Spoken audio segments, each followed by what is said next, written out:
This is Lady Myya, and I am here with one of my favorite people. You guys, you just what's going on? It's about to go down.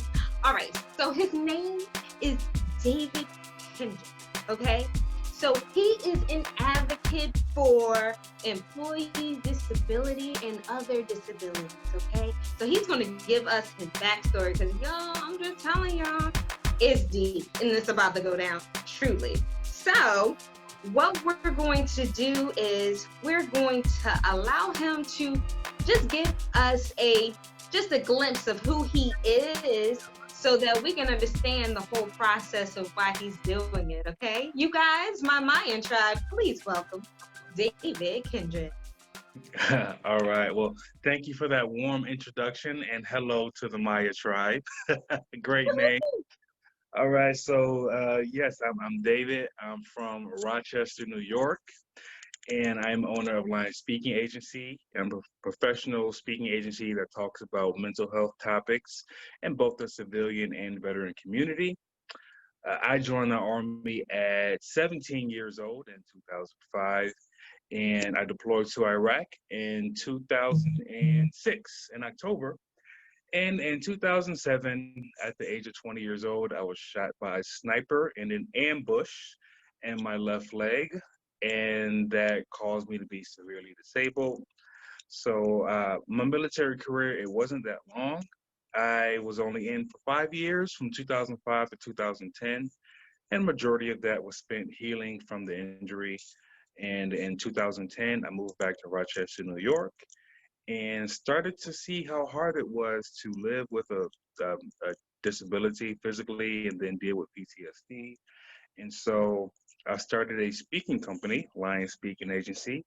And the Lion and Lion Speaking Agency stands for using your voice to create this loud, tremendous just presence that people can't ignore. I was trying to do so much stuff by myself, and my voice was like a little squeak of a mouse in a big jungle.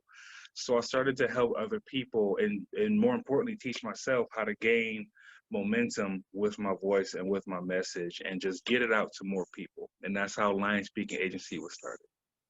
See, I told y'all. I told y'all. Okay, so we gonna get into a couple of the topics that he's very aware of, and he's very informative in regards to speaking on. Because he is a professional speaker.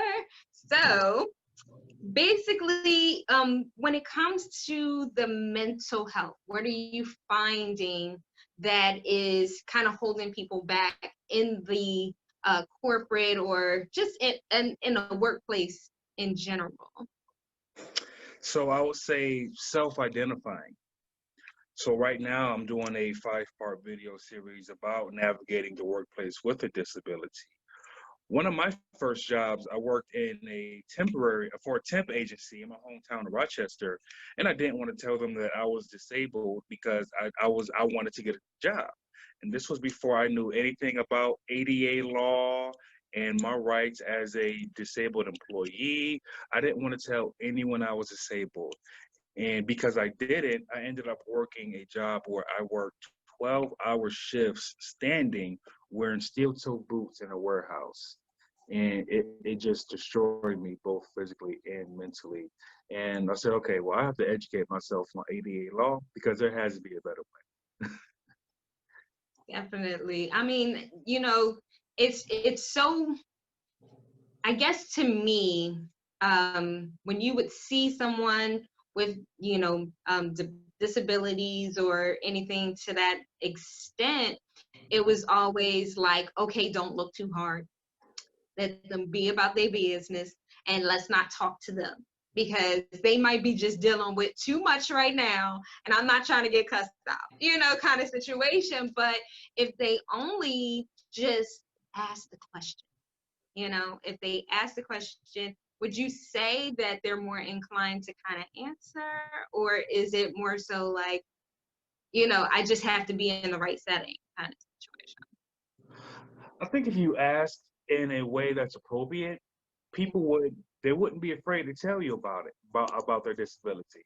Looking at me, people will say, well, you look just fine. Of course you're extremely handsome. You have a nice beard, nice hair, but you don't look like you're disabled.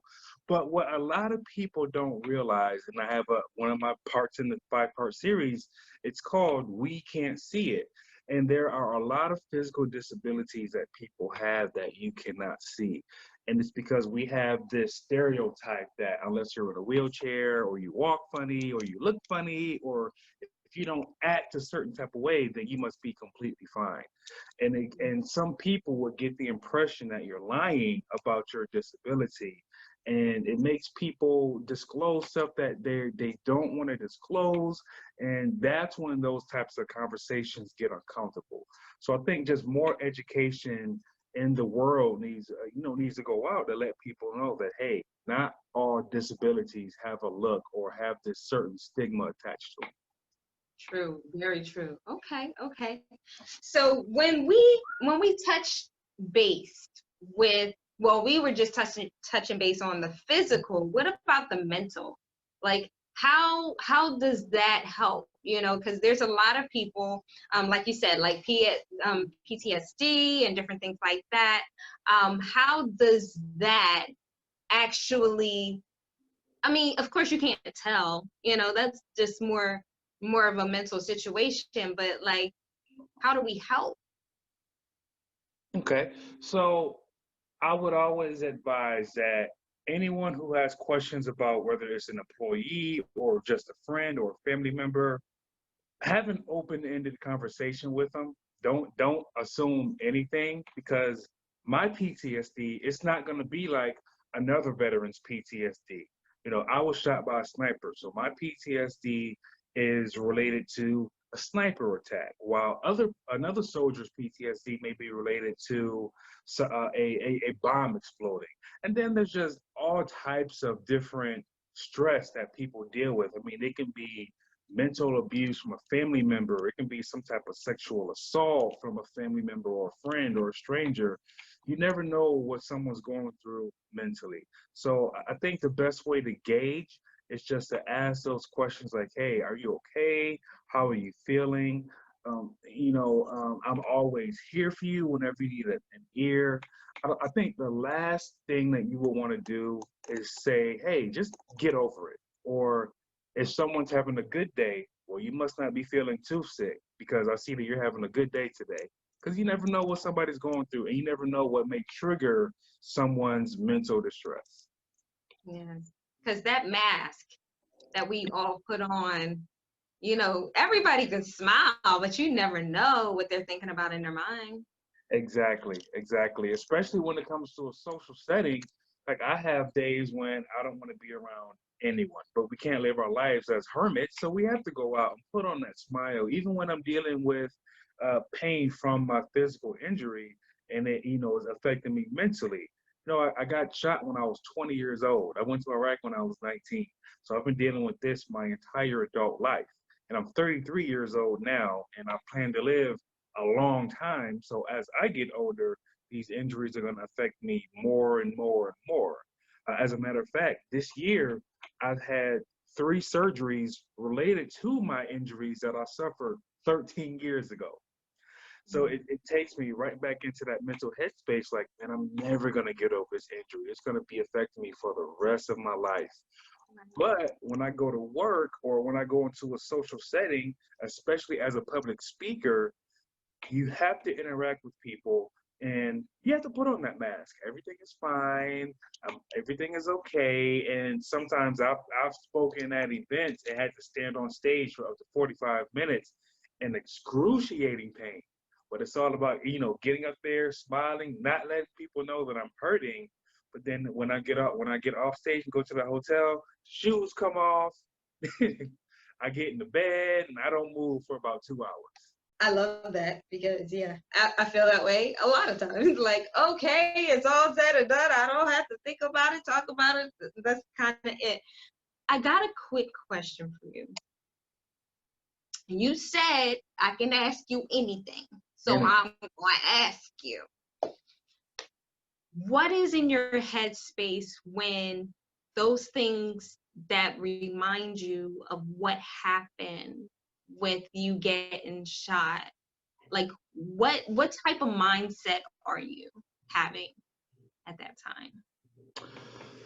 It, man, I went through a couple of different stages in my life. When I was in my early 20s, I thought to myself, why did this happen to me?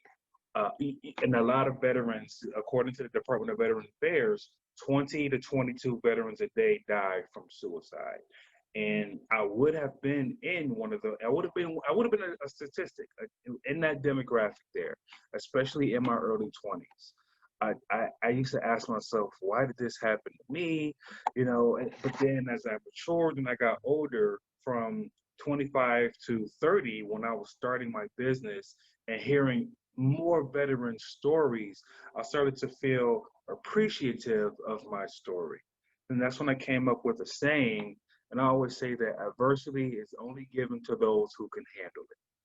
And it went from why me to why not me? Because God wouldn't have gave me this injury if I wasn't able to handle it.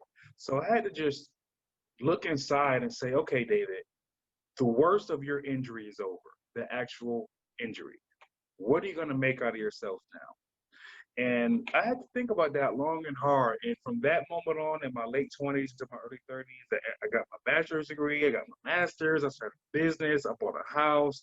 I'm doing all these great things now because of what I went through at 20 years old and having to tell myself the worst in your life has already happened to you.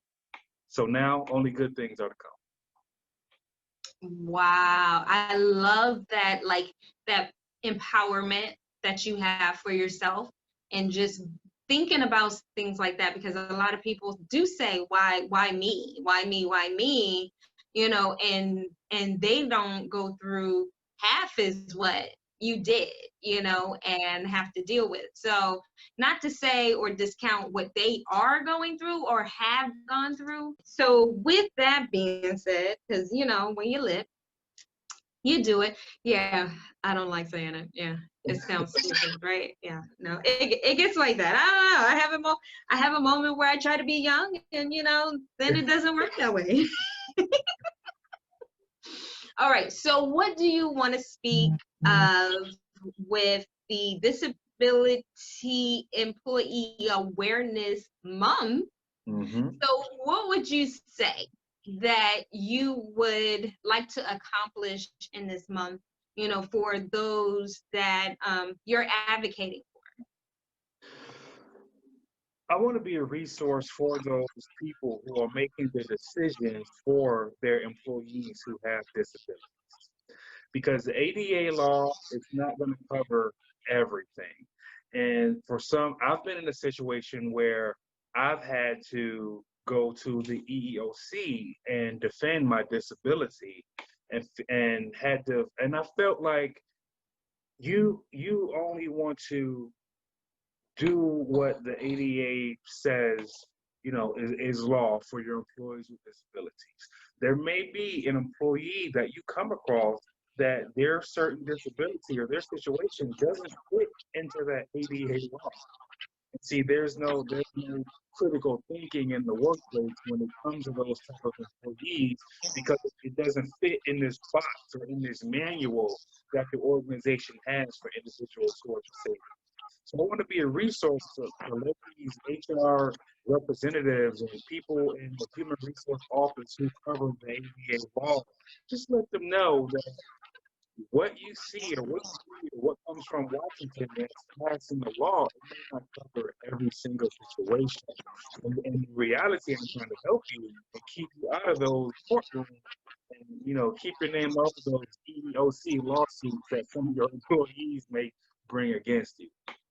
But you know what? I think that's very important because of the fact that I think a lot of the times employees or employers don't normally understand the process, of what it takes to even adequately like employ people with disabilities, or how to even respond once that thing actually comes up or rears its head. So it's just like, yeah, no, a good friend of mine I just spoke with not too long ago was having a moment. And that person was just like, I told my boss that I am dealing with depression. And unbeknownst to her, she ended up finding out that they basically got rid of her position because she wasn't there that day. And they said, well, we expect for you to always smile and be okay here. That is what we need from you. Mm-hmm. That's very unrealistic. There's people that's not dealing with that. You're not going to see that. So how are you going to expect for someone that blatantly told you that they had an issue and you felt compelled to dismiss them? Like, no. And Right. I think this is such a good platform for you, especially because they don't know how to respond. They don't know what to do. And a lot of people get very uncomfortable. One, I'm like, the person that has a disability is uncomfortable as well. Hello. Mm-hmm. So we're we're all there. We're all there at the same time. I had a situation with an employer that was not only my situation, but there were a number of employees who were dealing with this one situation in the work. And when I told them what steps I was going to take to advocate for all of us, a lot of them were scared because they were afraid of retaliation. They were afraid they were going to lose their jobs. And I had to tell these employees, I said, look, we're protected by law that organizations have to make accommodations for us. So when I did escalate it to the EEOC, when I went to the EEOC, they said, well, David, you said that there were so many employees who had this issue, but you're the only one here today. And I thought to myself, man, if these employees just knew their rights and they weren't afraid of retaliation, because you can take your employer to court for retaliation also. And I just want employees of every organization out there to know that when you're disabled, you have certain rights in the workplace that your employer must adhere to. There's no gray area. You're adherent to it or you're not. And I also want employees to know what steps they can take, and they cannot be retaliated against by their employer. Never be afraid to advocate for you. I guess that's why I'm a speaker. Advocate for everybody, even those who don't want to advocate for themselves. Yes. Yeah. But you know what? I think for the most part, what tends to happen is by everybody being uncomfortable, now you got a whole bunch of people mad that they have to redo or even look at themselves, because not everybody will look at themselves. They be like, oh, I'm fine, ain't nothing wrong with me. But yeah, no, a little bit. Yes, there is. And then I think for the most part, what happens is now people are all alienated, everybody, whether you have it or you don't have it. Mm-hmm. So what would you say? Because I know you have the answer. What would you say the best way is to have that conversation in a business or company setting? Okay. I would say you would need to have two types of conversations. One with your immediate manager, because that's the person who's going to interact with you every single day. And that's a person who can advocate on your behalf when it comes to talking to directors and executives and things like that. And then you have your HR department, who are going to be educated in the basics of how to handle disability or employee disabilities, but they may not be an expert in handling your specific disability or your specific case. So when it comes to your manager, I think as soon as you have a manager or as soon as you feel comfortable letting them know what you're dealing with, you have a really candid conversation with them and say, hey, I'm dealing with this. This is how it will interact me during my job. This is how it's going to affect me. Sometimes I may have ABC on certain days.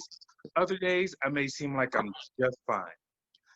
And but you know, let them know everything up front. You can go into as much or as little detail with the manager as you would like to. Now, when it comes to HR, you can let them know, hey, I'm dealing with this. I may need certain accommodations due to my mental or physical disability. You can be proactive by getting notes from your doctor, letting them know, hey, for in my example, David deals with this. He may need, I don't know, 5 or 6 days 5 or 6 days off a month from using FMLA, so he can, so on days when his disability is a little too much, he can take days off without worrying about losing his job. That is such an like a great advocacy for those people, because you got a lot of people that are just struggling Hmm. so bad, and they don't know how to get the proper channels to even advocate for them, or even to help them. And I Right. think that's super important. Now, I know by you being in the service, at some point, then you guys have a little more leeway because of, where you were, what you did, where you deployed, and, that culture shock altogether. That should give anybody PTSD. Hmm. But at the same time, like for people that don't have those options, they're scared to go that way because for fear for their jobs, for fear that they don't have the type of advocacy that you have, or even for that matter, the support. So it's just like, oh, well, then I would have to take time off to even look for something like that. Or I need to, I don't want to seem like a crazy person. I just make crazy look good, you know what I mean? Anyway, but at the same time, you don't want to shut yourself down to the possibilities and the help that you could be getting. So, Yeah. like, what places do you find? I'm not sure if you've dealt with people that only had jobs, maybe people that are kind of in between jobs or trying to deal with jobs and different things like that. What type of companies are you finding? Are they like pretty well-known companies, or is it smaller companies that are really intrigued about information like this? All right. So I've worked for large organizations and I've worked for small businesses. I believe with the larger the company, the more stuck in their way that they're going to be about handling employees with disabilities. And you can't fault them for that. They're a major organization. They have kind of like a blanket policy that is that deals with ADA law and how to deal with certain employees, things like that. Submit the proper forms, and you'll go into a folder with however many thousands or hundreds of thousands of employees that they have that have disabilities. Now, when I worked for smaller organizations, they were able to cater to me a little bit more specifically due to the number of employees there. I worked for an employer who had less than 10 employees, and I was able to be listened to a little bit more, and they were able to make accommodations for me without jumping through some of the major hoops that larger organizations require you to jump to, like give us paperwork from your doctor.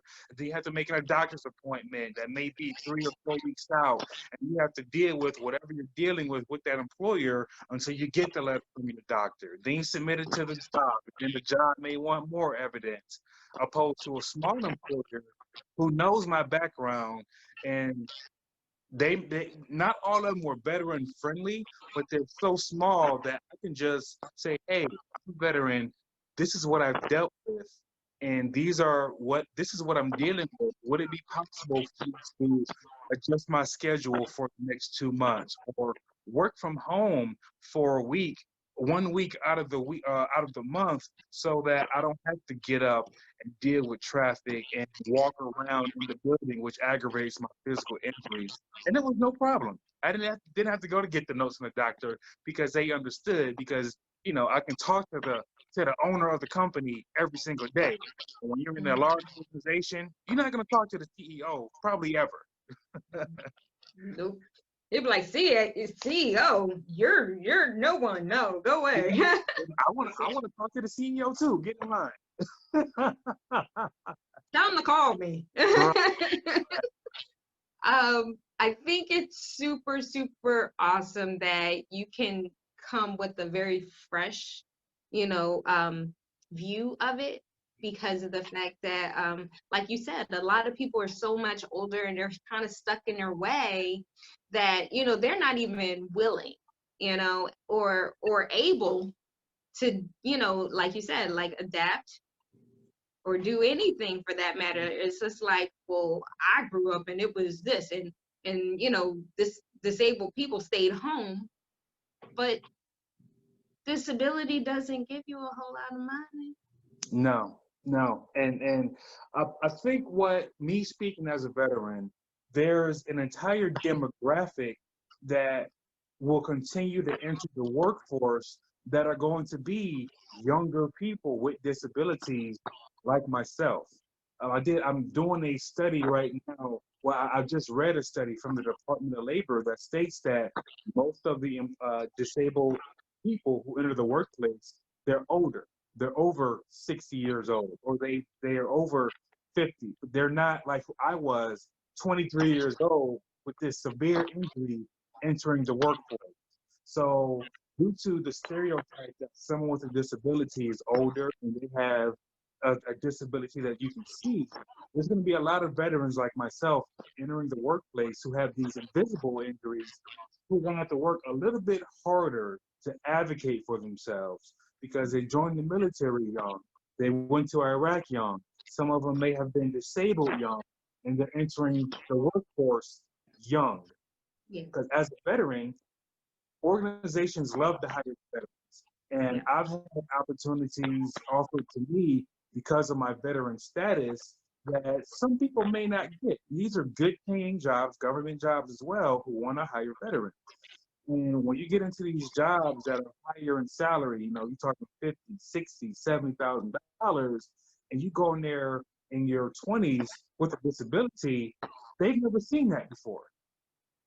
And you have an entire demographic of veterans who enter the workforce like that now. Because this war's been going on for 18 years now, since 2001. Okay. There's a funny quote within the military that says this war is so old that it can go and fight in a war because it's 18. Over 18 years of war, so the war is old enough to go fight in the war now. Yeah, isn't that insane? Oh my goodness, it really is. It's just the cray cray. But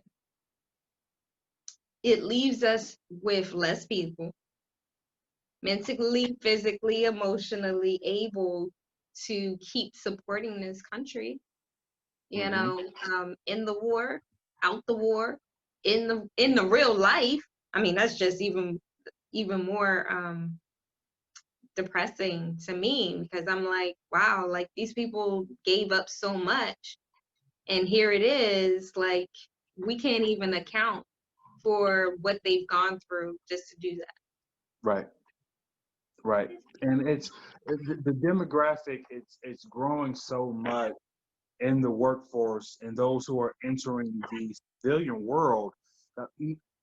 When it comes to me, when I talk about working that job for the temp agency, having to work 12-hour shifts, standing, wearing steel-toe boots, when I got shot in both my legs and I deal with physical pain, there were times when I thought to myself, I would be better off dead rather than deal with this pain.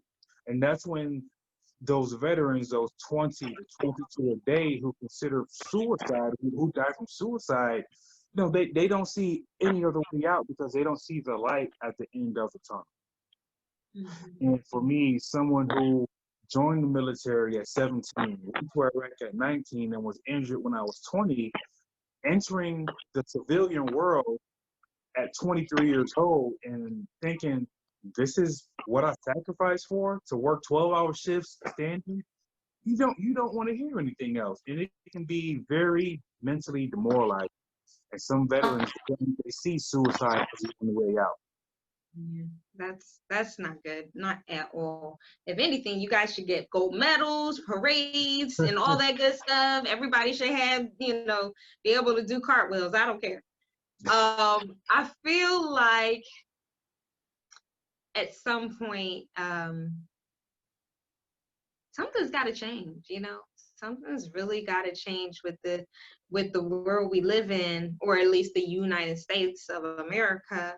Because anywhere else you would be a hero and just be living it up, you know what I mean? And just doing well. They're going to take care of you. They're going to make sure everything is okay. I guess for me, and my question would have to be to you, what type of training do they do in the military that supposedly gets you ready for the real world? Is there any? That's a great question. When I was injured, I got sent to a unit called Warrior Transition Unit at Fort Carson, Colorado in 2000, I think it was 2008. Back then, they weren't ready for the number of soldiers who were injured in combat, because there's numerous reports out there that prove that the year that I was in Iraq, 2007, was the deadliest year of the war. We lost more soldiers in 2007 than any other year of the war in Iraq. Back then, the unit was really experimental, so they weren't really prepared to send us into the civilian world because it was kind of overloaded. It was backlogged because we had so many soldiers who were getting injured. And the unit that I was in, it made the New York Times because it was so bad, because they just didn't know how to handle the number of soldiers who were injured. Now, there were programs. You do something called out processing that gets you ready to enter the civilian world. I believe you get a resume and you get you can go to these different workshops that prepare you for the civilian world. I'm working on something now with one of the nonprofits that I'm associated with to prepare soldiers for civilian life, because if you were like me, I was the only person in my family to ever join the military. And my mom and my entire family, we stay in the church. The Black family, they gonna pray. But I needed a little bit more than that. So what I'm working on is just a plan for soldiers when they get out to enter the civilian world and be successful, get aligned with the proper resources and networks that they need to be successful. And what I didn't have when I got out was someone to take me under their wing and say, hey, David, I know what you've been through. I'm going to help you transition. So instead, I drank, got high all the time, hung out on the streets, hung out in bars, and I just was a nobody. And it took a lot of work for me to get back on my feet. I think we need to commend you, okay? Because of the fact that you, out of everything that you've gone through, everything you're still dealing with on a day-to-day, you can still smile. Even if it's a mask, it's still a smile. Nevertheless, it's a choice, and what you're dealing with, able to help somebody else, to help those that are around you, and you made it your purpose to do so because you're like, these people aren't doing this. They're not talking about it the way that they should. There should be more programs out here. There should be more people willing to come out and do these things and talk about these things. And why are we not talking? Mm-hmm. And I believe why, when it comes to the troops, when 9/11 happened, everyone was real patriotic. Let's go defend the country. America was attacked, and standing behind the troops. But people didn't want to see what happened on the battlefield, and they paid even less attention to the people who came back. So you had this big demographic of Americans who were so red, white, and blue, and so patriotic.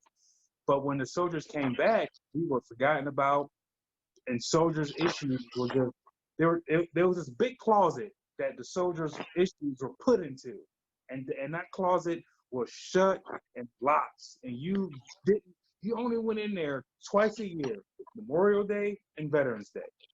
And if it wasn't those 2 days, you get a thank you for your service, keep it pushing. So what I like to do is advocate, because for me, what happened to me 13 years ago is alive and well with me today, and it's not going to go away. Neither are the mental or physical disabilities that I dealt with that resulted from June 17, 2007.